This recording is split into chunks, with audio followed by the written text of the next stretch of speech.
Alam mo ba, hindi lang mga tao ang nag-o-Olympics ngayon, pati mga robot ay may sarili ng athletic events. Yes! Nitong nakaraang August ngayong taon, ginanap ang kauna-unahang World Humanoid Robot Games. Isang 3 araw na kompetisyon kung saan ang mga robot mismo ang atleta. May football, track and field, boxing at kahit table tennis. Pero sa likod ng mga ngiti at camera flashes, ito ay simbolo ng bagong AI revolution ng China. Sa video na ito, sisilipin natin ang mga atletang robot na may sarili ng Olympics sa China.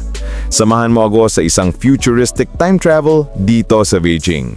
Pero bago yon, huwag kalimutang mag-like, comment at subscribe for more contents like this. Let's get started. Ang Robot Olympics ay ginanap sa Beijing bilang bahagi ng malaking plano ng China na patibayin ang kanilang AI at robotics industry. Mahigit 200 teams mula sa 16 countries ang sumali sa tournament na ito. Mula sa United States, Germany, Brazil, hanggang sa mga universidad at kumpanya ng China. Pero hindi lang ito basta kompetisyon. Isa itong showcase ng embodied artificial intelligence, kung paano nakakagalaw, nakakapag-isip at natututo ang mga robots. Sa larangan ng football, ang mga humanoid robots ay naglalaro ng 3-on-3 matches ng walang human operator. Sila mismo ang nagdedesisyon kung paano umatake, magpasa at sumipa ng bola.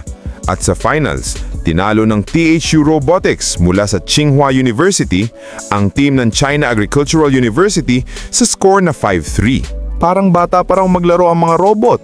Sabi pa nga ng isang scientist para silang mga 6-year-old kids. Pero isipin mo na lang kung ngayon ay marunong na silang maglaro. Ilang taon na lang kaya bago sila tumabla sa tao? Grabe no, kabida? Kung dati, tao lang ang tumatakbo sa racetrack. Ngayon, pati mga robot may sarili ng Olympic dash. Makikita mo silang sabay-sabay tumatakbo na parang kumawala sa starting line. May ilan na sobrang bilis, precise ang galaw, at parang may built-in wind resistance analyzer pa. Nakakamangha kasi, ang bawat segundo ng takbo ay resulta ng libo-libong lines of code at AI coordination na pinaghirapan ng mga scientists. At isipin mo kung ganito na sila kabilis ngayon, ilang taon na lang kaya bago may robot na makatalo kay Usain Bolt? May mga robot din na nagbo-boxing, literal na naglalaban sa ring gaya ng real steel. Ang mga humanoid ng Unitary Robotics ay may bilis, coordination at reflexes na sinasabing mas mabilis pa sa tao. Tinawag nila itong Iron Fist King Project. Dito sa Robot Boxing Arena, makikita mong totoong naglalaban ng mga robots. May crowd, may referee, at may robot face-offs na mala-heavyweight bout. Kapag tinamaan ng solid punch, literal na natutumba ang mga robots at bumabagsak ng dahan-dahan na parang slow-mo movie scene. Pero ito ang nakakabilib. Habang binibilangan ng referee ng 1, 2, 3 ang robot na natumba, unti-unti silang bumabangon, nagre-recalibrate at bumabalik sa kanilang normal stance, ready ulit makipagbakbakan. Parang may sariling fighting spirit chip kabida. Sabi nga ng mga engineer, opportunity ito ng mga AI para matutong magbalanse ng sarili at mag-adjust sa pressure. In short, hindi lang ito boxing match, kundi isang engineering test disguised as sports entertainment. At syempre, hindi rin mawawala ang obstacle course, mga kabida. Dito sinusubo kung gaano ka street smart ang mga robot. Hindi lang lakas, kundi balanse, timing at coordination. May mga robot na umaakit sa hagdan, naglalakad sa mga mabatong daanan at nalalampasan ng mga mini hurdles. Ang ilan, flawless ang galaw. Pero marami ring nadudulas, nagka-crash at literal na nagtatumbling sa gitna ng course. Ang bawat tagumpay at sablay dito ay mahalaga. Kasi dito natututo ang mga makina kung paano mag-react sa real-world challenges. Hindi lang ito paligsahan ng bilis, kundi training ground para sa susunod na henerasyon ng AI athletes. Pero hindi lang soccer o boxing ang labanan, mga kabida. Meron din silang track and field, jumping jacks, kickboxing at table tennis. Can you imagine? May mga robot na tumatakbo sa oval, gumagawa ng high jumps at nagre-racing sa linya. Lahat nakaprogram para magbalanse, mag-adjust at mag-sprint gamit ang kanilang metal na katawan. Habang ang ilan ay nagfa-faceplant sa gitna ng karera. Oo, may nadadapa rin, kabida. Ang mga crowd naman ay todo halakhak at cheer kasi kahit nakakatawa, nakakabilib pa rin.